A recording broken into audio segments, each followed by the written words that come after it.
Attention à Sabali, bien lancé en profondeur, le centre de Sabali, il y a une intervention un peu manquée et ça profite à Steve Besnard derrière. L'arrêt du pied. Quelle parade! Ah, il va la chercher du pied. Beaucoup plus fort dans cette première période, Sabali entre deux joueurs, c'est pas perdu et là, le coup de sifflet de Monsieur Vernis pour indiquer le point de pénalty. Le sang-froid du Sénégalais pour permettre à Pau de prendre les devants juste avant la pause.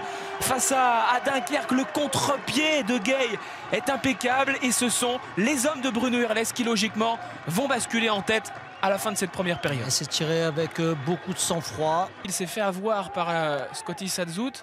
Et attention parce qu'il a complètement manqué son dégagement. Kwakba, ça profite à Idriss Abba, à Lamine Gueye pour changer de côté complètement. Moustapha Nam, la frappe! Elle est précise, elle est dans le petit filet d'Axel Maraval.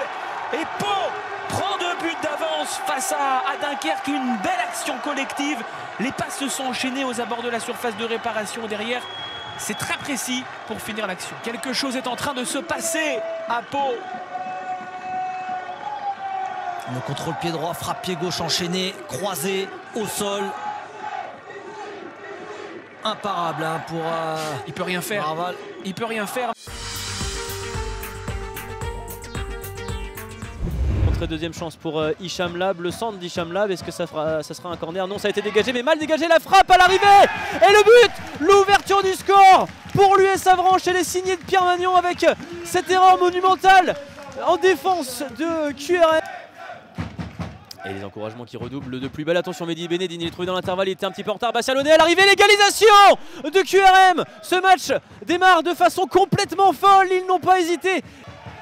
Et le contre qui peut partir là, ils sont à 3 contre 3 avec Hicham Lab, plein axe, Hicham Lab s'il voit Mickaël Nilor servi dans la surface, Mickaël Nilor qui va se heurter à cette superbe parade de Louis Souchot venu à sa rencontre. En tout cas les préposés sont là dans la surface, attention à l'arrivée parce qu'il y a du monde, le ballon est cafouillé, ça va revenir sur Mickaël Nilor et le but de Mickaël Nilor qui a été plus malin que tout le monde pour se retourner et remettre Avranches en tête dans cette derby de Normandie.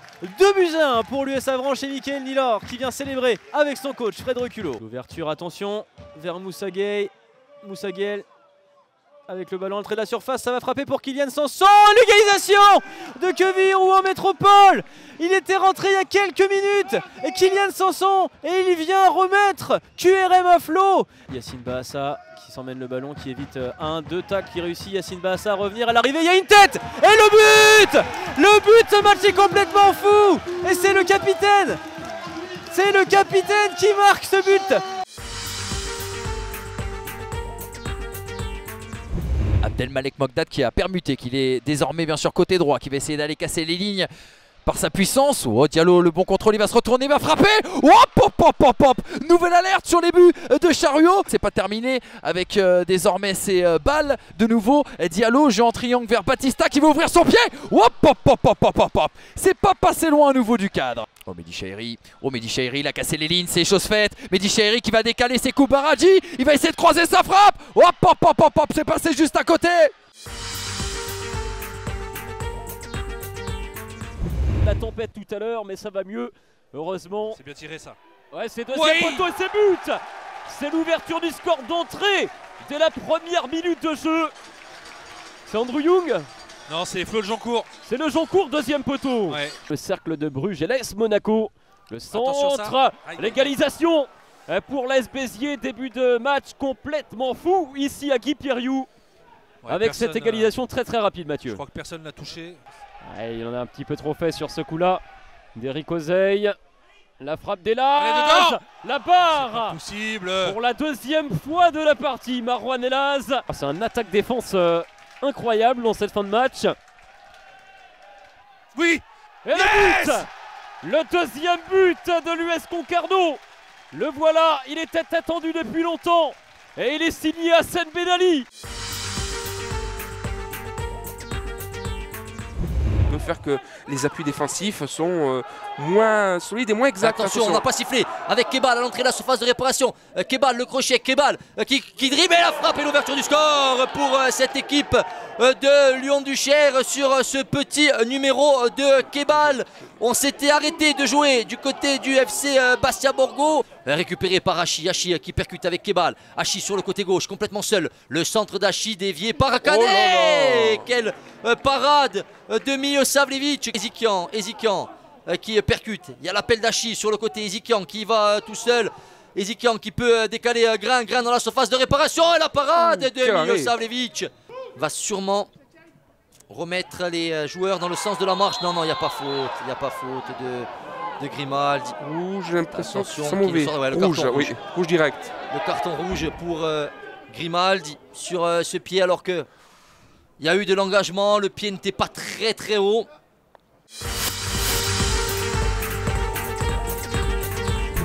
Tewendi Kamatam, il n'y a pas de hors-jeu pour Tewendi K. Oh, il y a eu un contact et il y a un penalty. Soufiane Atik face à Alexis Sauvage. Atik face à Sauvage et ça va aller au fond. Et c'est l'ouverture du score pour Bourg-en-Bresse. Alexis Sauvage était pourtant parti du bon côté. Mais l'ouverture du score pour Soufiane Atik, celle-ci, elle est validée. Et ça fait 1-0. Avec le ballon dans la surface de réparation. Il y a eu un contact et il y a penalty. Il y a penalty. Allez, Blanc face à Mathieu Pichot. Balle d'égalisation, Blanc, et ça va aller au fond. Et c'est l'égalisation du FC Villefranche-Beaujolais, signé Maxime Blanc sur ce contact de Maxime Josse. Et ça fait l'égalisation. Lem vers Achille Anani. Anani dans cette surface de réparation. Achille Anani, oh il y a un contact. Oh il y a penalty. Anani face à Alexis Sauvage. Balle de 2-1. Achille Anani et ça va au fond. C'est le contre-pied parfait. Et 2-1 pour Bourg-en-Bresse. C'est le 15e but cette saison du maestro Achille Anani, le serial buteur de cette équipe de Bourg-en-Bresse. Oh là, la grosse sortie. Ouais, ça va être rouge. Ça va être rouge. Maxime Jass, il a déjà pris un jaune. Il a déjà pris un jaune. Maxime Jass et ses cartons rouges. Villefranche va finir le match à 10. Avec ce carton jaune, ce second carton jaune. Oh, Sami Belkorchi avec Akibouli, mais il y a une faute de Jimmy Nialo contre Sami Belkorchia. Carton jaune. Et carton rouge contre Sami Belkorchia. Alors là, si on peut revoir peut-être l'image, ça va être compliqué. Ça va être compliqué de revoir cette image.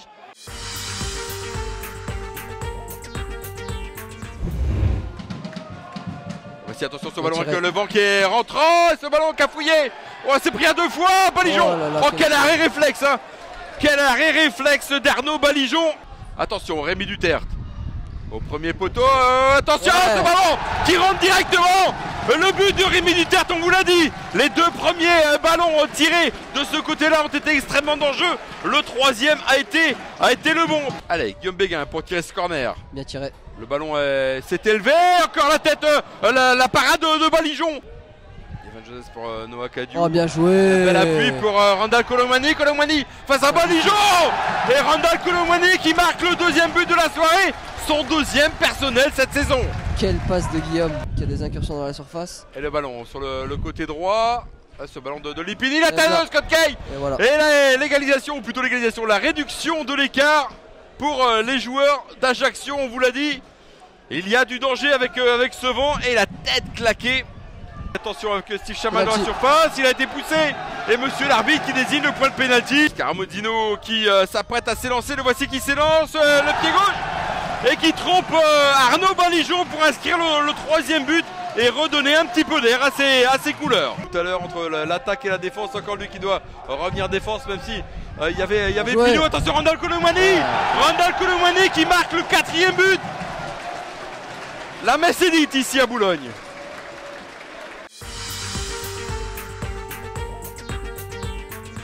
Arrive à trouver des solutions, ça c'est bien fait notamment avec la possibilité, pourquoi pas en 2e position, 2e situation. Et penalty. Robic, Andréani, Robic, et c'est tiré, ça va au fond.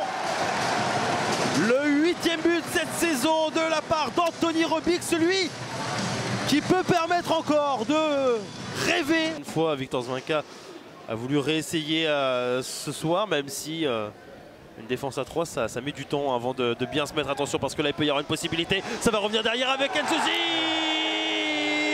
pour le 2-0. Le Stade Lavallois qui fait le break. Ils ont besoin de cette victoire et donc ils laissent filer un petit peu les minutes. Oh là, c'est très bien fait. magnifique. Le 3e but.